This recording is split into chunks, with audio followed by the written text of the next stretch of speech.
नमस्कार दोस्तों, stories hub में आपका स्वागत है। एक और नई इंटरेस्टिंग कहानी के साथ। अगर आपको हमारी कहानी पसंद आए तो सब्सक्राइब ज़रूर कर लेना, आपको और भी ऐसी कहानियां सुनने को मिलती रहेंगी। तो चलिए शुरू करते हैं कहानी को। प्राचीन भारत में श्रावस्ती नामक नगर अपनी समृद्धि और व्यापारिक गतिविधियों के लिए प्रसिद्ध था। यहाँ अनाथपिंडक नाम का एक अत्यंत धनवान और दयालु व्यापारी रहता था, जिसे असली नाम सुडेट था, लेकिन उसे अनाथपिंडक, अनाथों का संरक्षक के रूप में प्रसिद्धि मिली थी, क्योंकि वह अनाथों, गरीबों और बेसहारा लोगों की मदद करने के लिए सदैव तत्पर रहता था। उसका हृदय सेवा और दान के प्रति झुका हुआ था। बुद्ध से मुलाकात। एक बार व्यापार के सिलसिले में अनाथपिंडक राजगृह नगर गया। वहां उसने सुना कि सिद्धार्थ गौतम, जिन्हें अब लोग बुद्ध के नाम से जानते थे, पास के जंगल में अपने अनुयायियों के साथ रहते हैं। अनाथपिंडक ने बुद्ध के बारे में बहुत कुछ सुन रखा था और उनके ज्ञान, करुणा और साधना के प्रति उसका मन बहुत प्रभावित था। उसने मन में ठान लिया कि वह बुद्ध से अवश्य मिलेगा। अगले दिन सूर्योदय से पहले ही अनाथपिंडक बुद्ध के पास पहुंचा।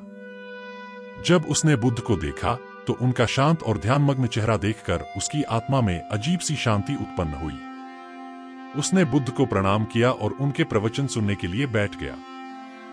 बुद्ध ने जीवन के सत्य, करुणा और त्याग के बारे में गहन बातें कहीं, जिनसे अनाथपिंडक बहुत प्रभावित हुआ। उसने निश्चय किया कि वह बुद्ध को श्रावस्ती नगर आमंत्रित करेगा और उनके लिए एक विशाल विहार का निर्माण कराएगा। विहार के लिए भूमि का दान। श्रावस्ती लौटने पर अनाथपिंडक ने सोचा कि बुद्ध और उनके अनुयायियों के लिए एक स्थायी स्थान होना चाहिए, जहां वे आराम से ठहर सकें और धर्म का प्रचार कर सकें। इसके लिए उसने श्रावस्ती के बाहरी इलाके में स्थित जेतवन नामक एक सुंदर उद्यान की भूमि को चुना, जो उस समय राजकुमार जेत का था। अनाथपिंडक ने जेत से उद्यान खरीदने की इच्छा व्यक्त की, लेकिन जेत ने मजाक में कहा, मैं इस उद्यान को उतनी भूमि के बदले दूंगा जितने भूमि पर तुम सोने की मुद्राएं बिछा सको। अनाथपिंडक ने इसे गंभीरता से लिया और वास्तव में उद्यान की पूरी भूमि पर सोने की मुद्राएं बिछाने का निर्णय लिया। जब जेत ने देखा कि अनाथपिंडक सच में इतना बड़ा दान देने को तैयार है, तो वह चकित रह गया। उसने इस दान के प्रति अपनी प्रशंसा व्यक्त की और उद्यान का एक हिस्सा बिना किसी मूल्य के अनाथपिंडक को दान में दे दिया। जेतवन विहार का निर्माण। इस प्रकार अनाथपिंडक ने जेतवन में एक भव्य विहार का निर्माण कराया, जो बुद्ध और उनके अनुयायियों के लिए निवास स्थान बना। यह स्थान धर्म की शिक्षा देने का प्रमुख केंद्र बन गया। बुद्ध यहां कई वर्षों तक रहे और अपने शिष्यों को ज्ञान दिया। एक बार विहार के निर्माण के दौरान अनाथपिंडक ने एक छोटी सी घटना का अनुभव किया। जब वह निर्माण स्थल पर घूम रहा था, उसने देखा कि एक गरीब मजदूर अपने भोजन को एक वृक्ष के नीचे बैठकर खा रहा है। वह भोजन बहुत साधारण था, लेकिन उस मजदूर का संतोष और खुशी देखकर अनाथपिंडक बहुत प्रभावित हुआ। उसने बुद्ध से इस बारे में चर्चा की। दान की सच्ची महत्ता। बुद्ध ने मुस्कुराते हुए अनाथपिंडक से कहा, अनाथपिंडक, दान केवल धन का नहीं होता। सच्चे दान का मर्म है कि वह देने वाले और पाने वाले दोनों के मन को शांति और संतोष प्रदान करे। जो धन या वस्त्र का दान करता है, वह बाहरी रूप से दान करता है, लेकिन जो प्रेम, करुणा और ज्ञान का दान करता है, वह आंतरिक दान करता है। दान में मन की शुद्धता और देने की भावना सबसे महत्वपूर्ण होती है। बुद्ध ने आगे कहा, जिस प्रकार एक छोटा दीपक पूरे अंधकार को मिटा सकता है, उसी प्रकार एक छोटी सी सहायता भी किसी के जीवन में प्रकाश ला सकती है। सच्चा दान वह है जो निस्वार्थ हो और दूसरों के कल्याण के लिए हो। अनाथपिंडक ने बुद्ध की इन बातों को गहराई से समझा और उसका हृदय पहले से भी अधिक दानशील हो गया। उसने न केवल अपने धन का उपयोग परोपकार के लिए किया, बल्कि हर संभव माध्यम से लोगों की सहायता की। वह न केवल बाहरी दान में विश्वास रखता था, बल्कि आंतरिक शांति और करुणा का भी पालन करता था। अनाथपिंडक ने बुद्ध की इस शिक्षा को अपने जीवन का आधार बना लिया। उसने न केवल समाज के जरूरतमंदों की मदद की, बल्कि हर उस व्यक्ति को सहायता प्रदान की जो किसी भी रूप में कठिनाइयों का सामना कर रहा था। उसका जीवन इस बात का प्रमाण बन गया कि सच्चे दान का अर्थ केवल बाहरी सहायता नहीं, बल्कि भीतर की करुणा और प्रेम की भावना है। अनाथपिंडक का सामाजिक परिवर्तन। अनाथपिंडक की दानशीलता का प्रभाव केवल श्रावस्ती तक सीमित नहीं रहा। उसके उदाहरण से प्रेरित होकर कई अन्य धनी व्यापारी और समाज के प्रतिष्ठित लोग भी समाज सेवा और दान के कार्यों में जुट गए। श्रावस्ती का पूरा नगर एक ऐसा स्थान बन गया जहां दान, सेवा और करुणा के कार्य सर्वोच्च माने जाते थे। अनाथपिंडक ने न केवल गरीबों और अनाथों की मदद की, बल्कि शिक्षा, स्वास्थ्य और रोजगार के क्षेत्रों में भी कई कार्य किए। उसने विद्यालय और चिकित्सालयों का निर्माण कराया, जहां गरीबों को निःशुल्क शिक्षा और चिकित्सा सेवाएं दी जाती थीं। उसके द्वारा किए गए कार्यों से पूरे समाज में एक सकारात्मक परिवर्तन आया। बुद्ध ने अनाथपिंडक की ओर देखा और कहा, तुमने जो किया वह असाधारण है, अनाथपिंडक। तुमने न केवल अपने धन का सही उपयोग किया, बल्कि अपनी आत्मा की शुद्धता से दुनिया को एक नई दिशा दी। यह समझ लो कि तुम्हारा जीवन न केवल तुम्हारे लिए, बल्कि आने वाली पीढ़ियों के लिए एक प्रेरणा रहेगा। अनाथपिंडक की दानशीलता और बुद्ध की शिक्षाओं की विरासत केवल उनकी पीढ़ी तक सीमित नहीं रही। उनके कार्यों और जीवन के आदर्शों ने आने वाली पीढ़ियों को भी प्रेरित किया। श्रावस्ती नगर और जेतवन विहार धार्मिक, सांस्कृतिक और सामाजिक उत्थान के केंद्र बन गए। बुद्ध के अंतिम उपदेश और अनाथपिंडक की प्रेरणा। अनाथपिंडक की मृत्यु के कुछ वर्षों बाद बुद्ध ने अपने अंतिम उपदेश दिए, जिसे महापरिनिर्वाण कहा जाता है। इस उपदेश में बुद्ध ने अपने अनुयायियों को यह सिखाया कि संसार अनित्य है, यह निरंतर परिवर्तनशील है और केवल धर्म, सत्य और करुणा के मार्ग पर चलने से ही जीवन के बंधनों से मुक्ति पाई जा सकती है। बुद्ध ने अपने शिष्यों से कहा, तुम्हारा जीवन भी उसी प्रकार उपयोगी होना चाहिए जैसे अनाथपिंडक का था। उसने निस्वार्थ भाव से समाज की सेवा की और बिना किसी स्वार्थ के दूसरों के कल्याण के लिए कार्य किया। यह वही मार्ग है जो मनुष्य को भीतर से शुद्ध और मुक्त करता है। बुद्ध की यह बातें अनाथपिंडक की प्रेरणा के रूप में सदैव जीवित रहीं। उनके अनुयायी और शिष्य जैसे महाकश्यप, आनंद और अन्य भिक्षु इन उपदेशों को आगे ले गए और विभिन्न स्थानों पर धर्म का प्रचार किया। जेतवन की धरोहर। अनाथपिंडक द्वारा निर्मित जेतवन विहार समय के साथ बौद्ध धर्म का एक प्रमुख केंद्र बन गया। यहाँ पर बुद्ध के अनुयायी अपने जीवन की साधना करते थे और समाज को दान, करुणा और सेवा के सिद्धांत सिखाते थे। अनाथपिंडक के परिवार ने भी उसकी इस धरोहर को संभालने में महत्वपूर्ण भूमिका निभाई। श्रावस्ती नगर के लोग भी अनाथपिंडक के आदर्शों पर चलने लगे। नगर में गरीबों के लिए भोजन, वस्त्र और शिक्षा के कार्यक्रम नियमित रूप से चलाए जाने लगे। समाज में दान और सेवा की एक ऐसी परंपरा शुरू हुई जिसने पूरे नगर को नैतिक और सामाजिक रूप से मजबूत बना दिया। लोग अब केवल अपने लिए नहीं, बल्कि एक दूसरे के लिए भी सोचने लगे। बौद्ध भिक्षु इस विचार को लेकर विभिन्न देशों में गए, श्रीलंका, तिब्बत, चीन, जापान और दक्षिण पूर्व एशिया तक। उन्होंने बुद्ध की शिक्षाओं के साथ साथ अनाथपिंडक की दानशीलता की कहानियों को भी आगे बढ़ाया। इससे समाज में करुणा और परोपकार की भावना बढ़ी और बौद्ध धर्म ने कई देशों में गहरी जड़ें जमा लीं।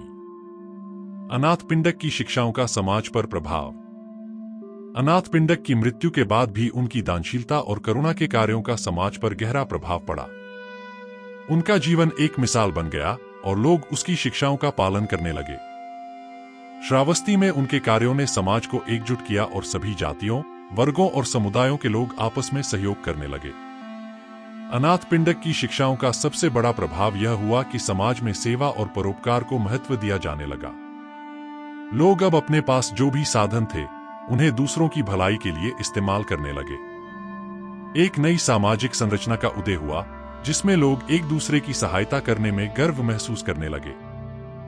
अनाथपिंडक के परिवार ने भी उनकी विरासत को बनाए रखा और उनकी दानशीलता को आगे बढ़ाया। बुद्ध की शिक्षा और अनाथपिंडक का योगदान। बुद्ध की शिक्षाओं का प्रसार अनाथपिंडक जैसे अनुयायियों के योगदान से और भी प्रभावी हो गया। बुद्ध के जीवनकाल में कई दानदाताओं ने उनके कार्यों में सहयोग दिया, लेकिन अनाथपिंडक का योगदान सबसे बड़ा माना जाता है। बुद्ध ने हमेशा अपने उपदेशों में अनाथपिंडक का उल्लेख किया और कहा कि उनका जीवन समाज के लिए एक उदाहरण है। बुद्ध के शिष्यों ने भी अनाथपिंडक की शिक्षा को ग्रहण किया और उनके द्वारा निर्मित जेतवन विहार से प्रेरणा लेते हुए पूरे भारतवर्ष में कई अन्य विहारों का निर्माण कराया। इन विहारों ने बौद्ध धर्म के प्रचार में महत्वपूर्ण भूमिका निभाई और लोग न केवल धर्म की शिक्षा प्राप्त करने के लिए, बल्कि दान और सेवा के महत्व को समझने के लिए भी वहां आने लगे। अनाथपिंडक का नाम इतिहास में अमर। समय के साथ अनाथपिंडक का नाम इतिहास में अमर हो गया। उनकी दानशीलता की कहानियां न केवल भारत में बल्कि उन सभी देशों में भी सुनाई जाने लगीं जहां बौद्ध धर्म का प्रभाव था। उनके जीवन से लोगों ने सीखा कि सच्ची सेवा क्या होती है और कैसे निस्वार्थ भाव से समाज के कल्याण के लिए कार्य करना चाहिए। अनाथपिंडक का नाम इतिहास के पन्नों में इसलिए अमर है क्योंकि उन्होंने न केवल बाहरी दान किया बल्कि लोगों के दिलों में करुणा और प्रेम का दीप जलाया। उनकी दानशीलता का स्वरूप केवल भौतिक सहायता तक सीमित नहीं था, उनका जीवन इस बात का उदाहरण था कि कैसे प्रेम, सहानुभूति और करुणा के साथ दिया गया दान दूसरों के जीवन में स्थायी परिवर्तन ला सकता है। दान का सार्वभौमिक संदेश। अंततः बुद्ध और अनाथपिंडक की यह कहानी एक सार्वभौमिक संदेश देती है कि दान की सच्ची महत्ता केवल वस्तुओं को देने में नहीं बल्कि उसे प्रेम, करुणा और सहानुभूति के साथ देने में है। अनाथपिंडक की शिक्षा पीढ़ियों तक जीवित रही। अनाथपिंडक की कहानी केवल उनके जीवन तक सीमित नहीं रही बल्कि उनके द्वारा किए गए निस्वार्थ दान और सेवा के कार्य आने वाली पीढ़ियों के लिए एक आदर्श बने रहे। श्रावस्ती के लोग, विशेषकर उनके परिवार के सदस्य, उनकी शिक्षाओं और आदर्शों पर चलते रहे। अनाथपिंडक के पुत्रों और पोतों ने भी उनकी परंपरा को बनाए रखा और समाज में सेवा और दान का कार्य जारी रखा। श्रावस्ती में उनके द्वारा बनाए गए विद्यालय, चिकित्सालय और जेतवन विहार निरंतर धर्म और शिक्षा के केंद्र बने रहे। दूर दूर से लोग यहाँ आते थे, न केवल बुद्ध की शिक्षाओं को सुनने और समझने के लिए बल्कि अनाथपिंडक के जीवन से प्रेरणा लेने के लिए भी। जेतवन विहार में आने वाले लोग।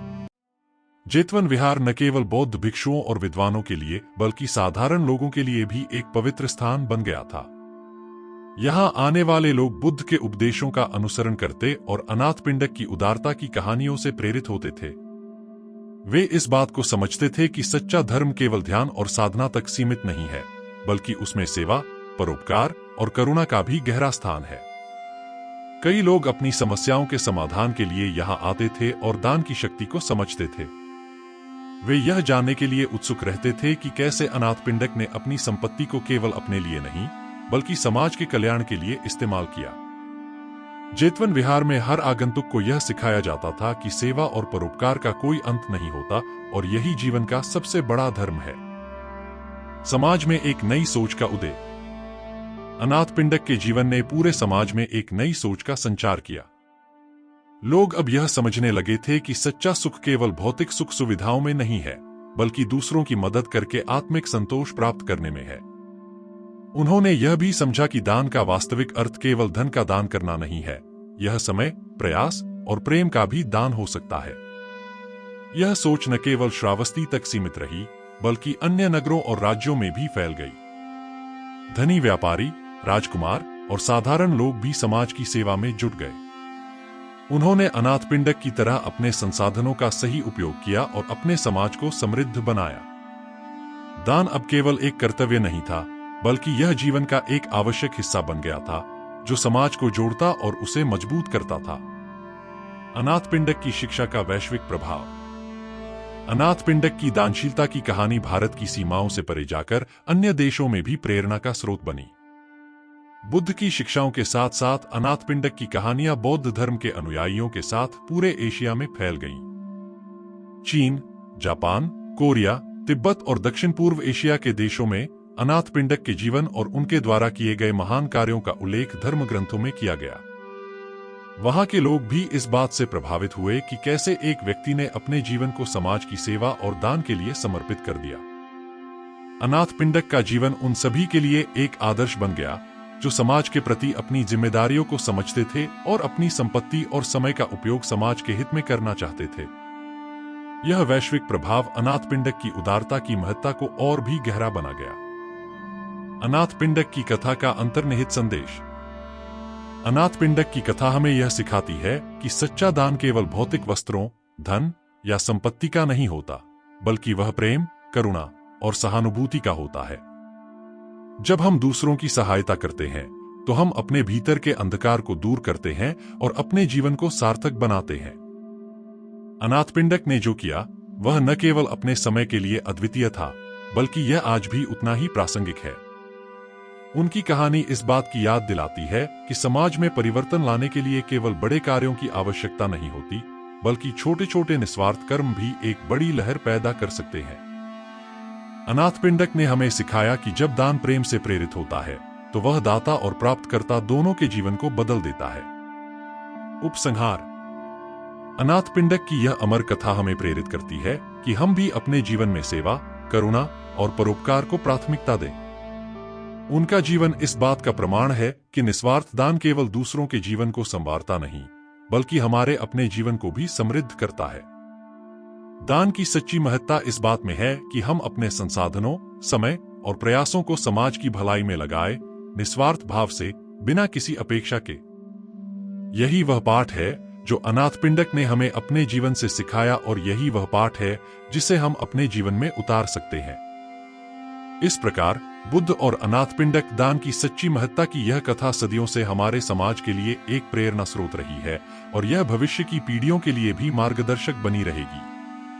अगर आपको हमारी कहानी पसंद आई है तो हमें कमेंट में ज़रूर बताइएगा, और हमारे चैनल स्टोरीज हब को सब्सक्राइब भी कर लेना, जिससे आप तक ऐसी और भी इंटरेस्टिंग कहानियाँ पहुँचती रहें।